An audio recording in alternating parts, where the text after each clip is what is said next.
Hello, good morning to all. Welcome to a brand new week ahead. I'm Kelvin Wong here. Today's will be the 29th of January, Monday. So welcome to today's Daily Dose of Market Insights. Before we start our daily dose, as usual, let's take a look at the disclaimer slides first.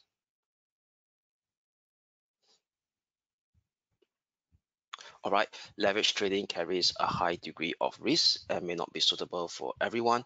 Losses can exceed deposits. This presentation is not an offer or solicitation to buy or sell, nor financial advice or recommendation for any investment product, as well as any forecast, prediction, or projection in this presentation is not necessarily indicative of the future or likely performance of the product. This advertisement has not been reviewed by the Monetary Authority of Singapore.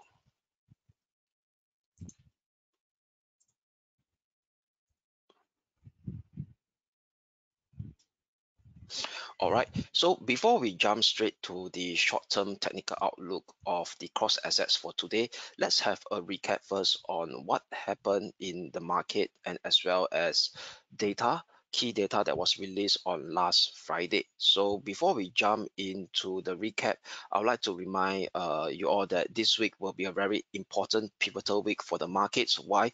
Because we have a slew of important economic data and events that will be taking shape this week, ranging from the Fed FOMC meeting, and most importantly over here that we also do have a slew of mega cap US stocks that have significant weightage on the S&P 500 and the Nasdaq 100 stock indices, which are primarily the earnings releases of the US big tech company. We have Apple, Microsoft, Google, which is Alphabet, as well as Amazon releasing their key earnings report this week as well. And also to cap off the week, we do have the US non-farm payroll data out on Friday. So we will be taking one step at a time. I will cover more on these respective key events with respect to their key technical levels, the respective key technical levels on the various, we call it cross asset classes that could have a potential impact on the release on these various respective key data and key economic data and event as the day approaches. All right, so let us start with what happened last Friday. So last Friday, in terms of broad-based, we call it a cross asset performance, we do have a mixed bag of performance on last Friday in terms of US market stock performance, where we see a mixed performance among the four major US stock indices. So the Russell and the Dow Jones Industrial Average actually outperformed positive 0.16% for the Dow Jones Industrial Average. The Russell a bit far behind, slightly far below at 0.12% gain. The S&P 500 almost unchanged on last Friday, and the worst performance among this trio of US major stock indices was Nasdaq 100, negative 0.55%. I think that is pretty much the norm. Why? Because of profit-taking activities ahead of this week.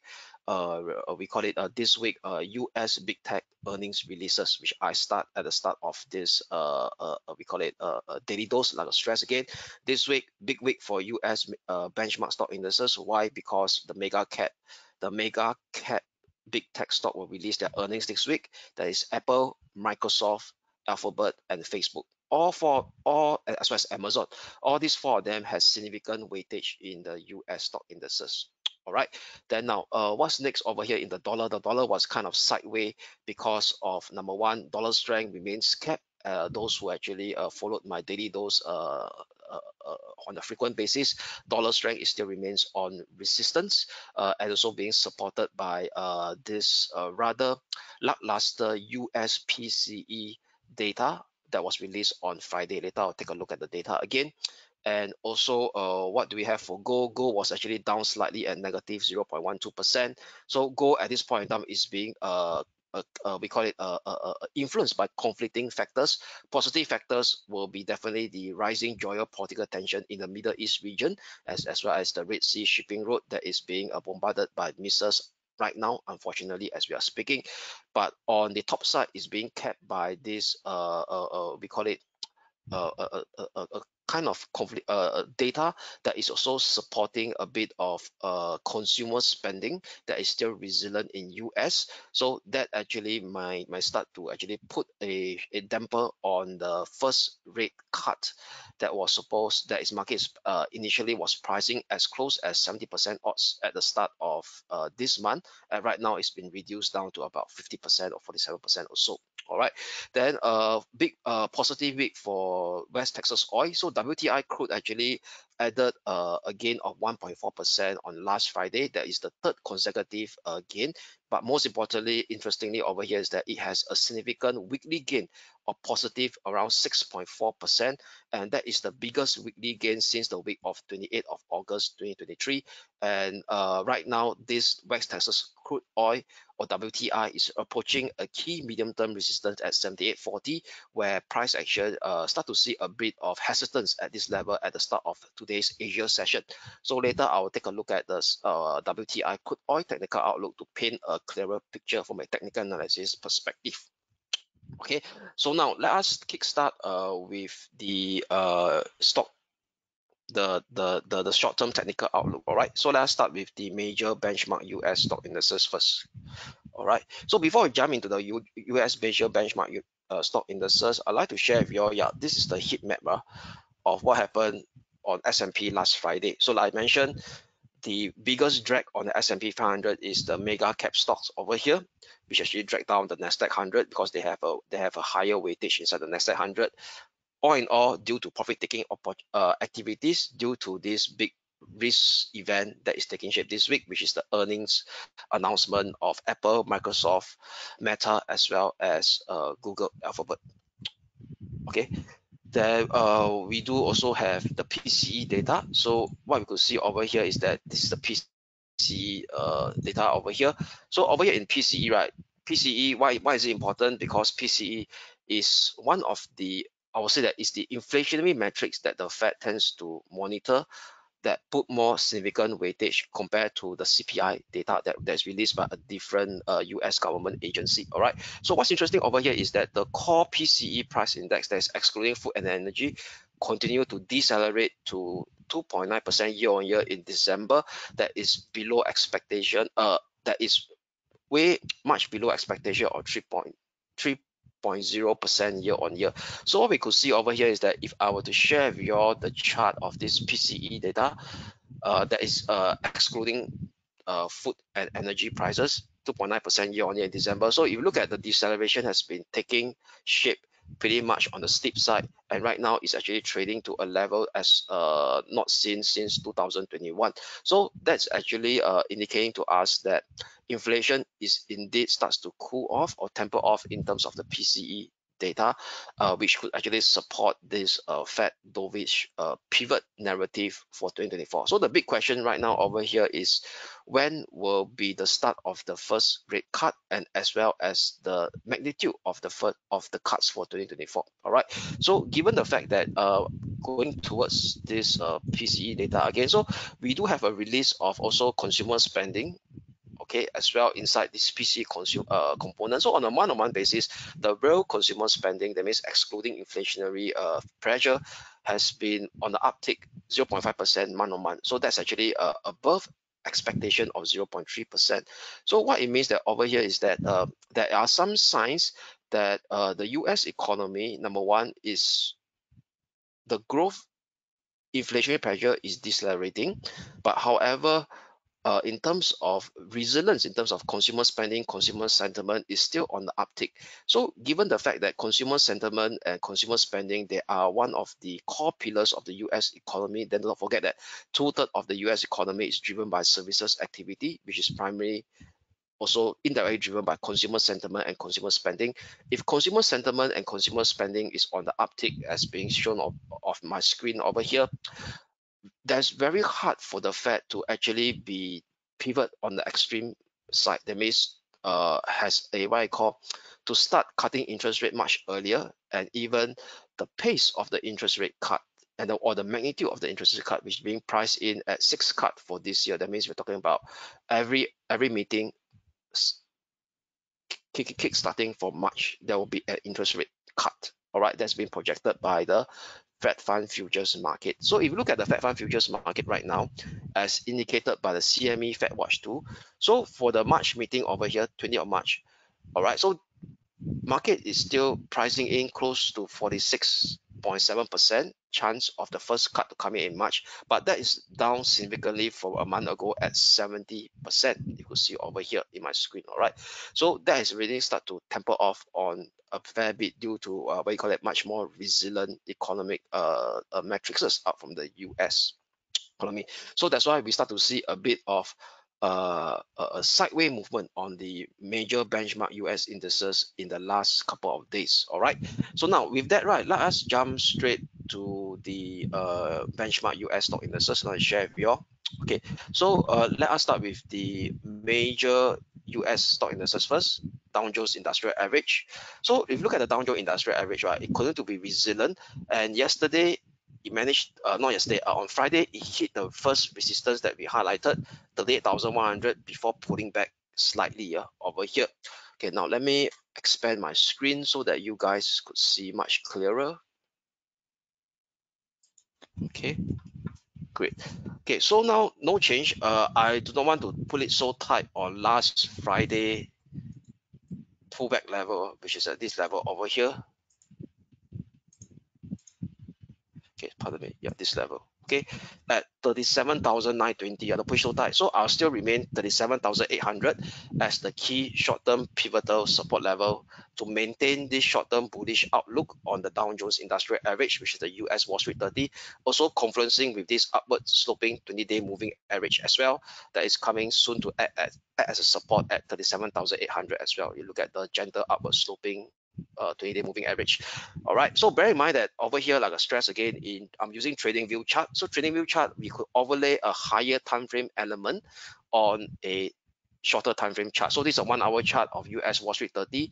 I want to do multi time frame analysis on a single 1 hour chart. That means this moving average over here is not a 20-hour period moving average. It's a 20-day moving average. Okay, now the next resistance to watch after 38,100 will be 38,400. All right, so net still maintaining that short-term bullish outlook on the US Wall Street 30 as long as 37,800 short-term pivotal support holds. All right, so only hourly close below 37,800 will invalidate this short-term bullish outlook bias to kickstart another round of minor corrective decline to test the next support at 37,500. 550 level. Okay, now Nasdaq 100.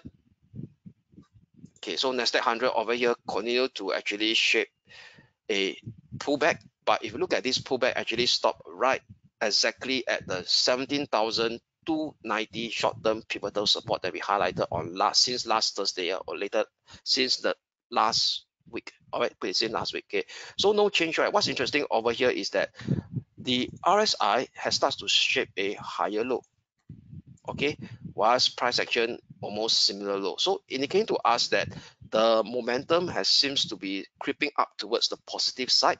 That means, i.e., upside momentum seems to be creeping back into the market, at least in the short term. So for sure, no change. The 17,290 is indeed a short-term pivotal support level to maintain our short-term bullish bias on the Nasdaq 100. First resistance level to watch 17,750, a cluster of Fibo extension level coming close to that 17,750 as well.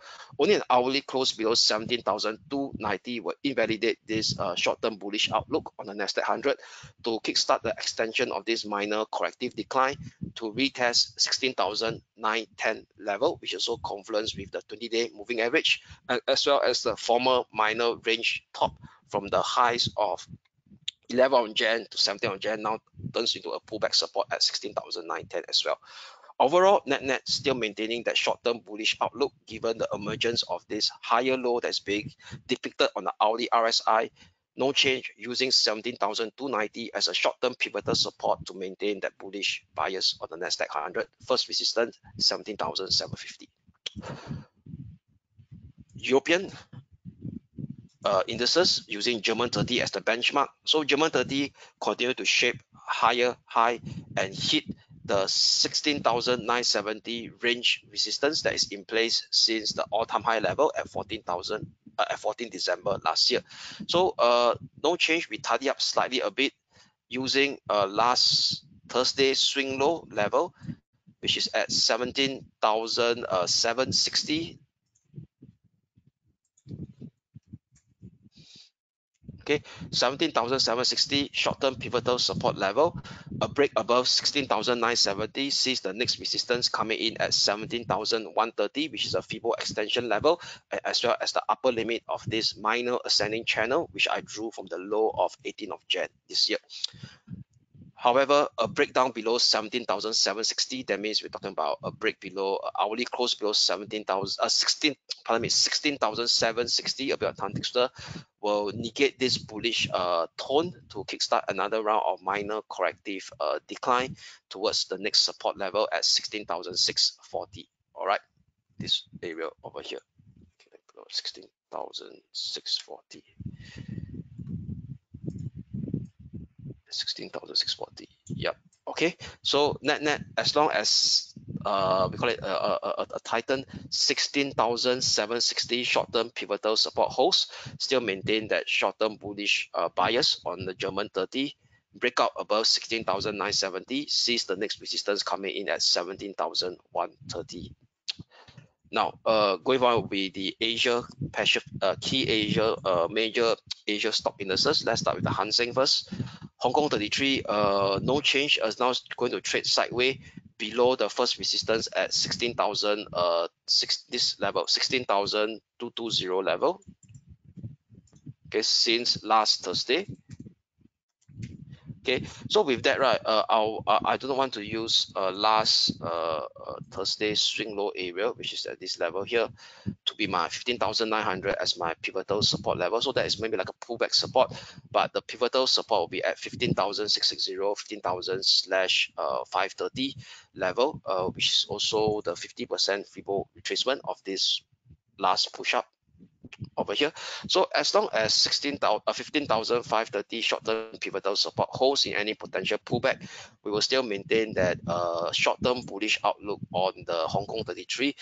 Potentially, it could still be evolving in a short-term counter trend rebound bias within a medium-term and major-term downtrend phase, because price action is still below the 50-day moving average and as well as below the 200-day moving average for now. So after 16,220, the next resistance level to watch will be at 16,525, which confluence with the former minor congestion area of 3rd Jan to 5th Jan, and as well as the downward sloping 50-day moving average, acting as all at the resistance zone at 16,525. Okay. However, hourly close below 15,530 potentially will start to see another round of choppy movement to retest the 50,000 level again for the Hong Kong 33 index. All right, then moving on, next will be the Japan 225 or the Nikkei 225. So on the Nikkei 225 managed to shape a higher low right now. Okay, shape a higher low, and the RSI now also managed to stage a bullish breakout as well. Okay, over here and retested this area. Okay, so with that, we will start to see a bit of upside momentum creeping back into the Japan 225, and you still recall that on mid last week we flipped to a bearish bias looking for a minor corrective pullback within a short and medium term uptrend that is still intact. Why? Because the 20 and the 50-day moving average is upward sloping and price action is still trading above these two moving average.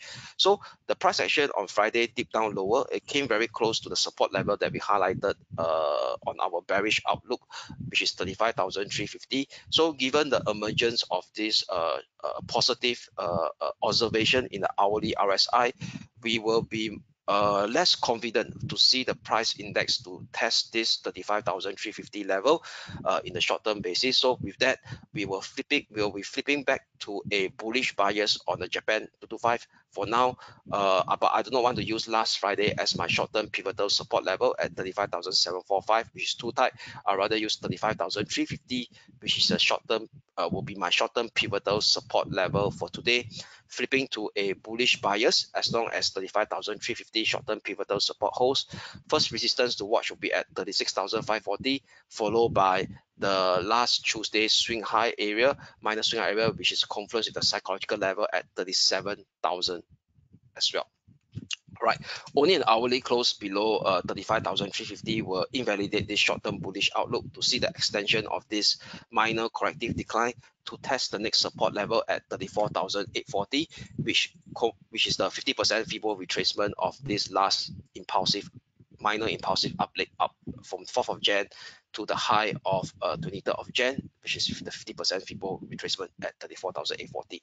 So net, given the emergence of this positive observation on the hourly RSI, we'll be flipping back to a bullish bias on the Japan 225 using 35,350 as my short-term pivotal support for today. Okay, that's pretty much sum up for the major stock indices on the cover. So net overall, major stock indices right now is actually holding above their respective short-term pivotal support, and more or less we'll be keeping that short-term bullish bias, with the fact that only the Hong Kong 33 is bullish bias, but is still within a minor counter trend rebound phase within a medium-term downtrend. That's for the Hong Kong 33. Okay, now flipping to the FX market. So over the FX market is still pretty much sideways in terms of, but dollar strength remains on resistance. So with that, right, the euro dollar going to churn within the 200-day moving, holding above the 200-day moving average. So it's actually flirting around the 200-day moving average, but managed to hold above at the low of 24th of Jan. So we'll still no change using that 1.0840/1.0820 short-term pivotal support level. Looking for still maintaining that short-term bullish bias within a sideways range configuration, with the first resistance to watch will be at 1.0907 followed by 1.0965. All right, these two resistance zone over here, this resistance zones over here. Only an hourly close below 1.0820 will see an extension of this minor corrective downleg that is in place since 28th of December towards the next support level at 1.0750, which is the minor swing low area of 9th of December and 11th of December last year. Okay, sterling dollar. So on the sterling dollar, or the pound we call it, still going to churn within a symmetrical kind of a minor range triangle range configuration that is in place since 28th of December high. You can see over here. So no change in the last few sessions on last Friday as well. If it refuse to break above the upper limit of this symmetrical triangle range configuration before trading in the middle of the range triangle configuration and holding above the 50-day moving average. Okay, so with that, right, no change, still maintaining that neutrality range for now for the sterling dollar between 1.2760 and 1.2640 on the lower limit. Asia Pacific currency. So let us start with the Australia dollar. So on the Australia dollar, no change as price action going to churn above the 200-day moving average at 6570/6550. So using 6550 as a short-term pivotal support level, still maintain that short-term bullish outlook within a sideways range configuration. Top of the minor range resistance to watch is indeed 6614 level, at this level over here. So 6614, 6614 will be my first resistance level to watch, which is in place, range resistance that is in place since last Monday. All right, only a hourly close above 6614 potentially sees a much more pronounced push up to test the next resistance at 6650, which confluence with the 50-day and the 20-day moving average. Only an hourly close below 6550 will negate this bullish outlook within a range configuration to see another choppy price movement on the downside to retest the medium-term support level at 6520. Dollar yen. So dollar yen also continue to trade slightly higher, but this slightly higher level doesn't seem to be inviting much, we call it momentum, because the price action seems to be remain stuck in terms of the hourly RSI at 64 level. Okay, and also in terms of the price, it seems to be trading in a kind of an ascending wedge configuration, which is indicate to us a bit of bearish price movement, as the slope of the higher high is lesser than the slope of the higher low. Okay, by looking by the appearance of this minor bearish ascending wedge configuration. So no change, right? Still using 49.80 as my short-term pivotal resistance for 980. So as long as this level is not surpassed to the upside, we will still maintain that short-term bearish outlook on the dollar yen. But for today, I do have a short-term trigger level, which is close to last Friday's minor swing low at 147.60. A breakdown below 147.60 potentially could see another test at 146.25, which is the support level that is confluencing with the 20-day and the 50-day moving average at 146.25. We also confluence with the former minor swing high of 11 Jan. So no change, still maintain that short-term bearish outlook on the dollar yen using 149.80 as a short-term pivotal resistance. So what I did, I just added in a downside trigger level at 147.60. Only an hourly close above 149.80 will invalidate this short-term bearish bias on the dollar yen to see a continuation of this complex corrective rebound phase to test the next resistance at 150.20, 150/70.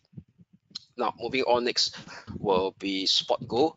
So spot go XAU/USD, no change, going to churn sideways. Like I mentioned earlier at the start of my daily dose today, conflicting elements. On the top side, we do have some strong economic US data that has reduced the odds of the first interest rate cut in March. But on the downside, it's being supported by rising geopolitical tension in the Middle East region. So that's why no change. Price action going to see higher low over here. Okay, I could draw the trend line here. Okay, higher low, holding above the 2015 key short-term pivotal support level. So no change, 2015 pivotal support levels. Maintain that short-term bullish bias within a range configuration. The range resistance to watch in the short term will be at 2039/2045 level. Like I highlighted over here on my screen. Only an hourly close below 2015 will negate this bullish bias within a range configuration to see an extension of this minor corrective decline that is in place since 28th of December to test the next support level at 2000/1090 on the spot go XAU/USD. So no change, still maintain that short-term bullish outlook within a range configuration as long as 2015 short-term pivotal support holds. All right, so before I talk about WTI crude oil price over here, so this is the news flow that I share with you all, is due to this weekend Middle East tension rising again after US troop is being killed over at Jordan. All right, in Jordan, station in Jordan, more likely is being suspected by a terrorist group that is supported by Iran over here. Okay, so a bit of rising geopolitical tension that is still prevalent in the Middle East region. So with that, that's just supporting crude oil price. So crude oil price actually rallied right within our expectation. For those who have followed our daily dose in the last 2 weeks, we have been bullish on oil.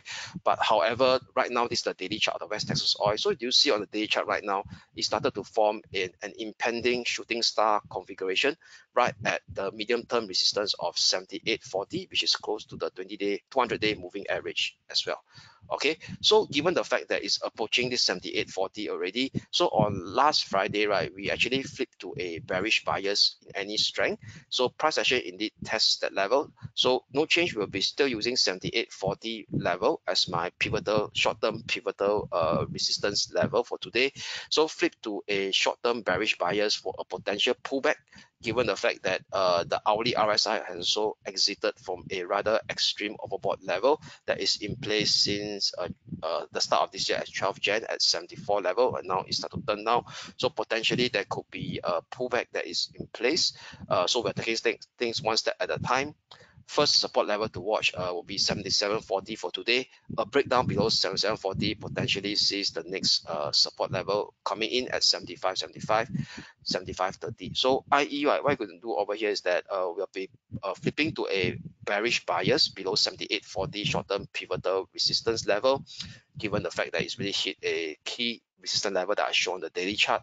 But however, any bearish bias right now is only a minor corrective decline, not the start of a very strong bearish trend, because if you look at the daily RSI over here, it's still pretty positive. It hasn't hit the overbought level yet. So what we could see over here right now is potentially a minor pullback first in place for the first support level to watch at 77.40, followed by a breakdown below it, 75.75/30. However, if we start to see an hourly close back above 78.40, potentially we see an extension of this impulsive up move towards 79.75. Above 79.75 exposes the next resistance at 81.80/82.50 level. All right, so that's pretty much sum up for the short-term technical outlook that I share for you all for today. So what are the key economic data to look out for today? So today on the economic calendar front, on Monday will be pretty much quiet. If you look at today over here, not much data. So the action will only come later part of this week, especially on Wednesday, where the market starts to get heat up on this FOMC meeting, and together with a slew of US big tech earnings announcement. So today, one key event to look out for will be an ECB official speech, Gundo speech at 9:10 p.m. Singapore time. All right. So before we go over here, there's also a weekend news, right? Trump right now is the leading forerunner in the Republican presidential candidate. So the former President Trump, Mr. Donald Trump, actually there's a media report by Washington Post on the weekend saying that he's actually preparing for a massive new trade war with China if he's being elected as a U.S. presidential election. So the former president has talked about imposing 60% tariff to enrich Beijing. The keyword is enrich Beijing. So what you could see over here is that if Trump starts to indeed be elected as a U.S. president coming November, that could actually lead to a big of perhaps a Trump U.S. trade war 2.0 taking shape. But this is still very early in the days. More clarity should be much needed as we head towards the US election, towards on the heat of the US election towards the second half of this year. Okay, so with that, definitely we will continue to monitor this front. I will continue to monitor this front for you guys. So with that, have a great day ahead, and we shall speak again tomorrow. Thank you.